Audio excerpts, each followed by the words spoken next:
7 dangerous myths of the job search. Hey everyone, this is Shobit, founder of Intentional Product Manager, where I've helped hundreds of product managers land that next amazing job, where I've helped them succeed to heights in their career that they never had imagined. That's really what my mission is. That's what I do. And used to be product manager, product leader at Google. Love that, but ever since I've been running Intentional Product Manager, life's changed. I just love every moment of it. And today we're going to be talking about a very important topic, which is as I've seen these product leaders land amazing opportunities and celebrated with them and help them through the ups and downs of their search, what I found is a pattern of 7 myths, 7 things that have caused them to, at various points in time, just like, block themselves. So many times when we do the exit interview where people tell their story, and many of them are in on Intentional Product Manager. In fact, I'll also if you want to find out more about the Intentional Product Manager job search program, what we call the Intentional Job Search, just go to our website. So it's at intentionalproductmanager.com. uh, here's the here's the link, intentionalproductmanager.com. Just scroll down, you'll see Intentional Job Search, and you can explore what everybody's experience has been so far, and what have they done. So highly encourage you to do that. But what I wanted to do here is boil down for you what are the most common myths that people run into, that people face, which causes them to lose steam, lose their momentum in the search, and end up in roles, well, either just not find anything and give up, or just end up in roles that pay them so much less than what they're worth. And they are so more the juniors compared to where they wanted to be. I mean, people tell me that I accepted that job because I had no choice. And that's not my vision for you. I want you to find a job where you're like, wow, thank you, thank you, thank you. I am so excited to be here. So here's the myths. Let's begin. Number 1, product management does not pay as well as engineering, data science, whatever. Just add your as well as here. Really, it's a myth. What I've found is that when somebody sets a target income, comes to me and says, sure, that's what I want to make. I look at it, I'm realistic, but I also know that there is a lot of wiggle room. And what I've seen is PMs have landed all these amazing roles with, like, 500K income, 200K income, 300K income. It's just there for you to take. And depending on what you want, you might want to be part of a startup where you're not going to get paid that much upfront, but the upside is there. Irrespective, there is a position for you with the target income in mind. And if that target income's not doable right now, it is over time. So sky is the limit in product management. And even in forums, as I go into a forum called Product Managers, a Facebook group, somebody's like, hey, I'm looking to transition into product management. Somebody else posts, hey, you're already in engineering. That pays more. Why would you ever transition? And I'm like, wow, that's stupid. I mean, sorry. But in the sense of, is your income the only determining factor? But second, how the hell do you know that it actually pays less?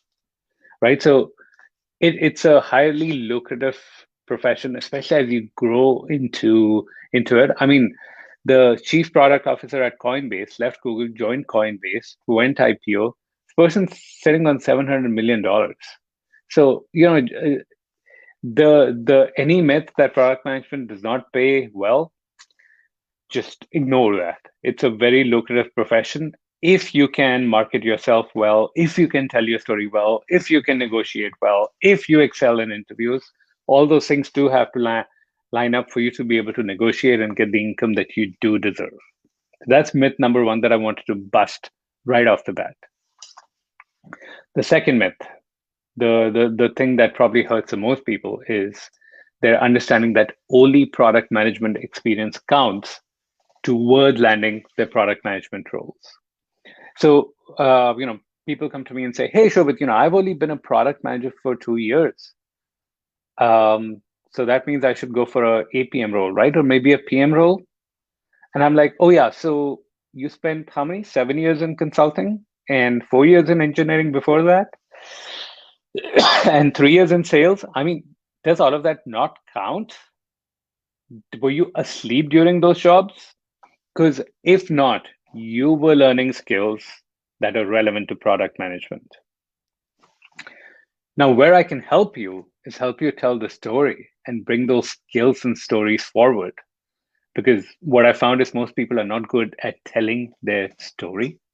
And so none of those things really impact the kind of job that they get, how confidently they're able to come into interviews and market themselves, uh, what positions they apply to, it affects all of that.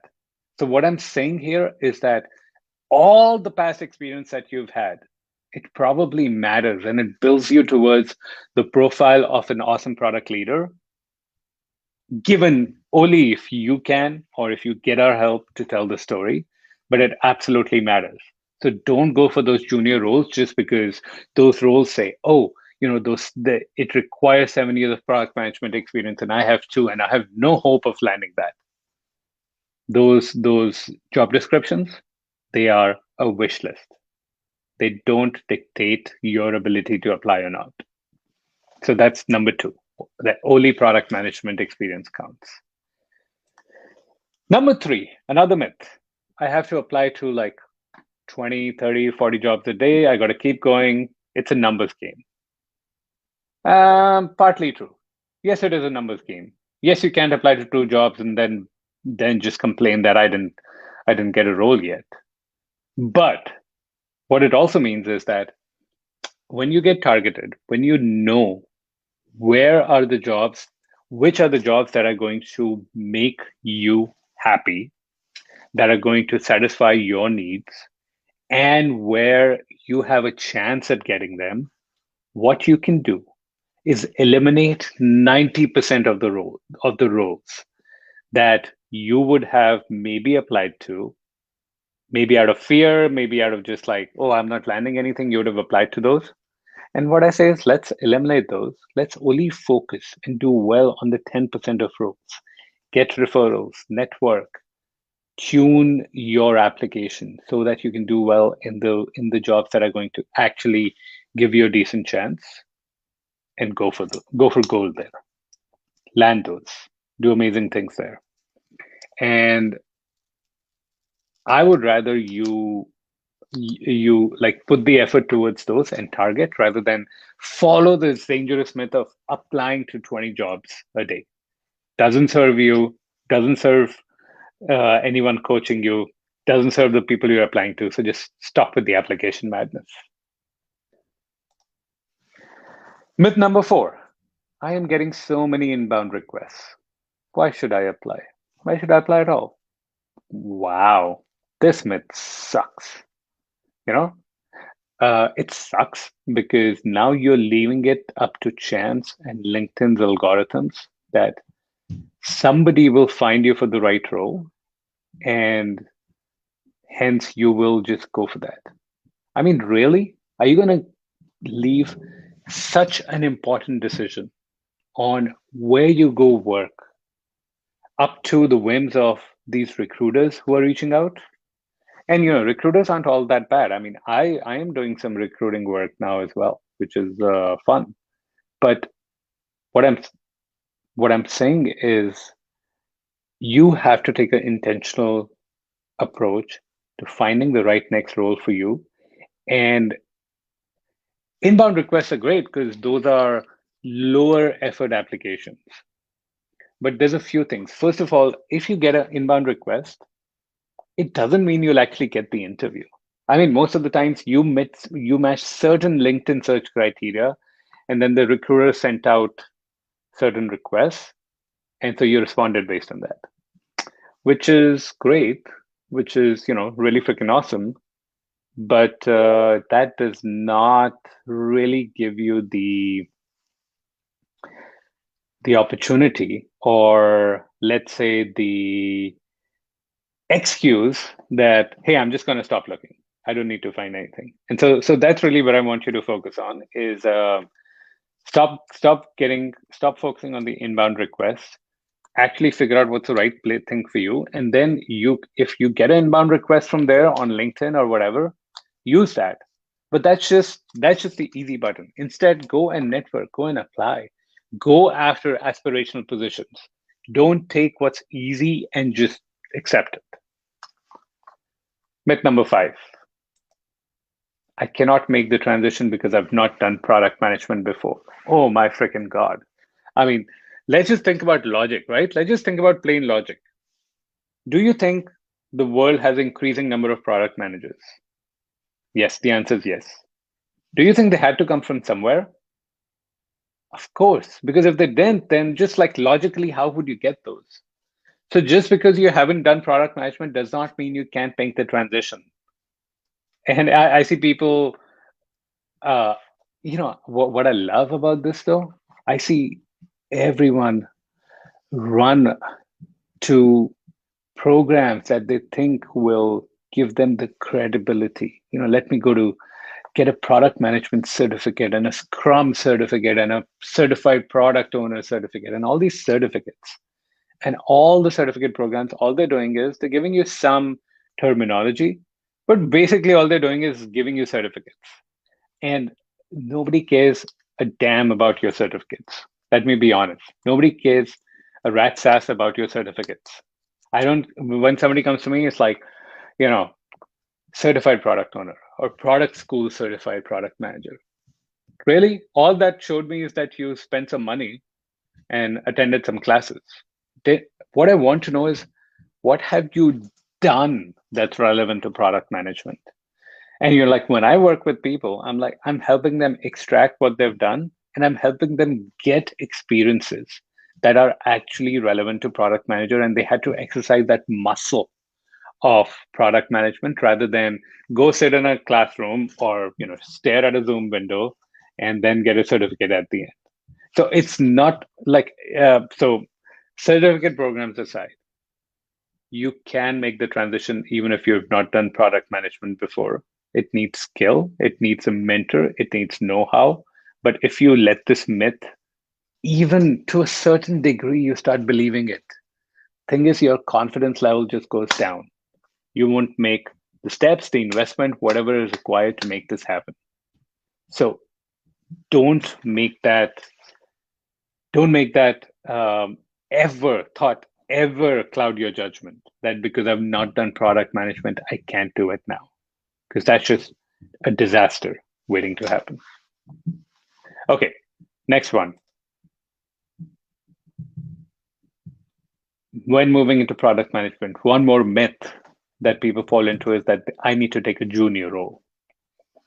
I know I have 20 years of experience, Shobit, but I'll be fine with the 8 p.m. level role, whatever, anything it pays. And I've had a few people come in and join the intentional job search program, and we have taken them. And basically, the first thing we did was we said, actually, even before I enrolled them, I'm like, yeah, awesome. I agree to take you on as a client, but you have to raise your ambition. You have to set bigger goals. I had one person, I'll withhold the name because I'll be sharing, some numbers here. Number alert. This person came in and said, Shobit, APM role is fine with me and 100K is fine with me. I said, okay, so let me get this straight. You've launched companies before. You've, built products for people before. You have, run growth for companies before. You've been an engineer before. Sure. Yep. I've done all these things. Awesome. And so, but you've not had a product management title before. Yep. Never had a title. And so you want to take an APM role at 100K? Sorry, not an option. Raise your ambition, we can talk. Person raised their ambition, joined the program. Wanted 100K, landed 250K director level role straight out. It's possible. It's possible when you recognize that everything you've done before has led to this moment, has given you the skills, has made you who you are. And now with you, and then with the best mentors in your corner, the best guidance, the best coaching in your corner, You can do it. You can get to that next level. And so the understanding that you need to take on a junior role, that's broken. And in fact, if you do expect to take on a junior role, you will get a junior role, right? It's almost like half the times in job search, the kind of role that the person lands is almost irrespective of their background. It's all the more dependent on the level of confidence and level of ambition they have than anything else. So I know, most people will not tell you that. Most people will tell you that, oh, be realistic, do this. But what I'm telling you is raise your bloody ambition. Let's get you something that is a stretch opportunity. Now, don't raise it to the level where it's like, where you're so needy about it, in the sense that I've seen people come in and say, Shobit, either I'll get a role at Google or nothing else. It's a bust. And I'm like, yeah, that's just not smart. Because what's going to happen is, now when you go into that interview, you know that it's Google or bust. And so basically what that means is you'll be so needy and so desperate that nobody will really want you in the first place, to be honest. So it's more than that. It's a way more than that. And so that's really where I want you to be mindful, that it's not just about one role. There's all these other options, but you don't need to take a junior role when you're transitioning into product management. Okay, and last myth. Um, last myth is that because I've not worked in a company which has a product-led environment, I haven't worked at a Google or Airbnb or something like that, I would never apply to Google because I don't have the right experience. Just do it. Just start working with us and apply, because as somebody who has, I don't know how many interviews I did at Google, all these people, they didn't have the kind of experience that they're getting at Google.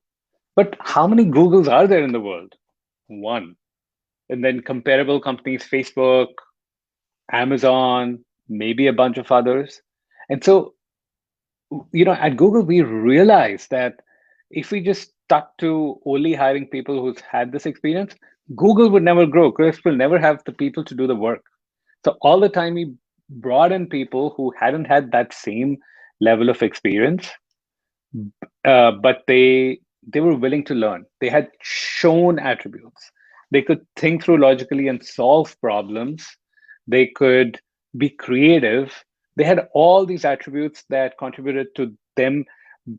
We could predict that they'll be a good product manager, and so that's how we brought in people. And so you're thinking that because I haven't worked in that sort of environment, I should not be applying to Google because I'm going to get rejected anyway.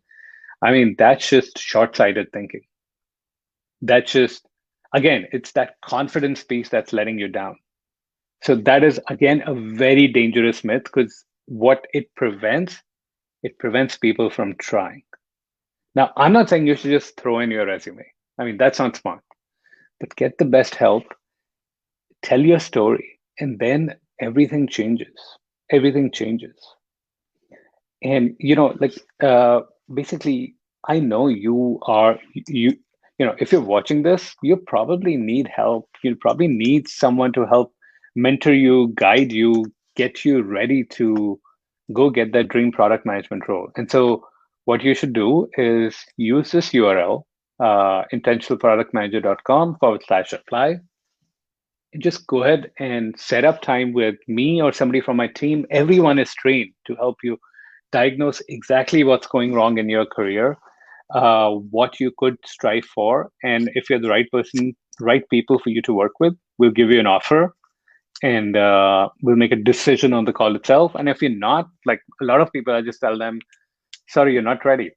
I can't help you. I'm not 100% confident. And so go do these things.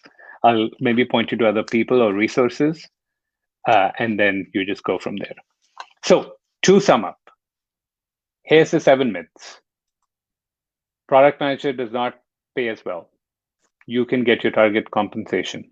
Absolutely, you can.